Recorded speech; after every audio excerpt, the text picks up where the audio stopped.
Alright, today I'm going to show you how to make a planter box that has dirt in this section, the planter bucket actually. There's dirt in this section, and then I'll have water chamber down below. I'm going to use these old pretzel containers.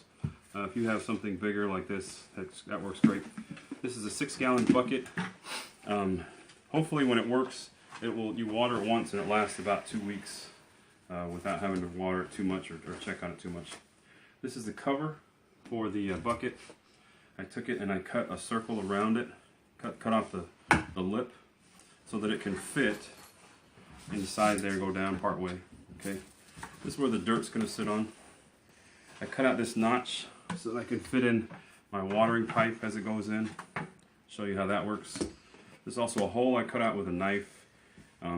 What I cut it with, because this is a flexible plastic, you can cut it with a tin snips. Cost, I don't know, 10 bucks or so in the store. Very handy tool.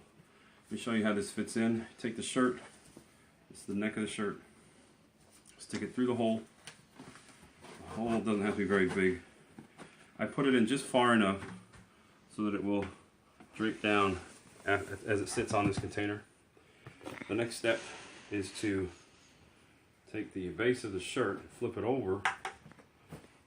So now if you look at it closely, it's draped over kind of like a skirt, but then the inside still has that center part that came through.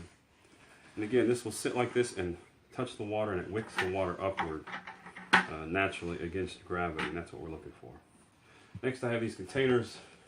I've taken a knife and just poked some holes in it. The containers are pretty strong pushing down, just not that strong going side to side. I poked some holes in the top. Careful doing that with the knife. Alright, next step, stick them in here. Now they don't quite fit, they're a little big, so I'm just bending them and slipping them on over the top. And before I go all the way down, I'm going to take this shirt, again with the skirt facing down, and try and, I think the easiest way is to work it all the way down so it's nice and tight at the bottom. That's my container area. Some people have used PVC pipe, which is great. I just don't have PVC pipe. This is like the cheapest way to do it. Take the skirt, you can back up. Back up, get the, more, yeah. Take the skirt, put it over here.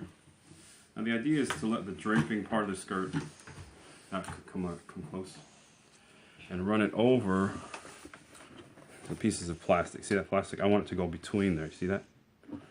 So I'm going to take the outer skirt part of the shirt and just drape it. I'm pushing with 2 hands all the way down.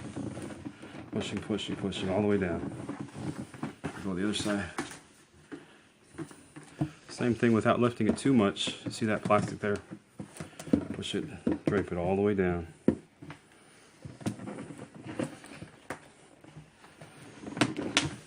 Again, I just want the shirt to be touching the ground, or the base of the bucket as best as possible. Okay, push that down, and it feels like it's just about at the base. Try it again. Just about at the base there. Okay, that is pretty good. You can pause it for a minute. Okay, so I've got it pressed down around the sides. I kind of stuck my hand around and checked it. Notice it's not totally firm, but if you push evenly, it's pretty solid. Now my notch, that little notch where the pipe fits, is right here. Take my pipe, I believe this is a 1.5 inch PVC. So I cut it to be just a little taller than the bucket. Cut that with a Sawzall. Then I come in here, I'm going to spin it as I drop it in place. So now I'm going to spread out the shirt so that the edges are covered. Now I can start putting in dirt. Now some of the dirt will trickle down there, that's okay. The root system will actually hold this in pretty well. So this is basically finished product. I usually like to take a line and draw it about where I can see where the water line can go. Oh, the last thing. I made this out of straws. These are 3 straws, 1, 2, 3. I've taped them together. This is duct tape. Also, I took some of this old pipe insulation foam. I cut it up with a knife. It cuts like butter. And I poked a hole with this straw piece and I glued it on with Gorilla Glue right there. Okay, I made it just big enough so it fits in here. And that way, as I drop it in, I fill it with water, this floats up.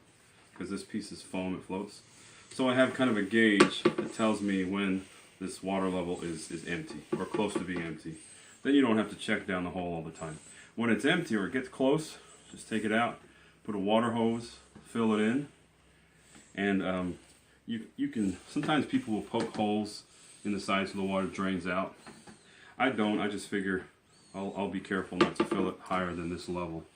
And that's good, that should work. I'll show you the finished products that I've got growing along my window side here in just a minute. Okay. Here we have the buckets finished. I put some water inside it so have it start soaking up. It's not wet yet, but when that's soaked up, I'll put some dirt down here, and that should start to hold. Here are some completed ones.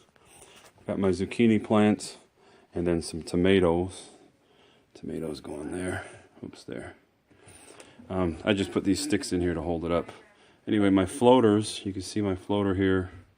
That's all the way full, but they push up because of the what do you call it? The foam piece in there, and that tells me how deep the water is. Now, when you first plant these smaller plants like this here, the tomatoes, you're going to need to water the top for a while so that the roots can grow down until they reach the moisture down below. But after that, these have been here for about 6 weeks. It's almost time to get these outside because they're getting all over the place. But it's pretty cool.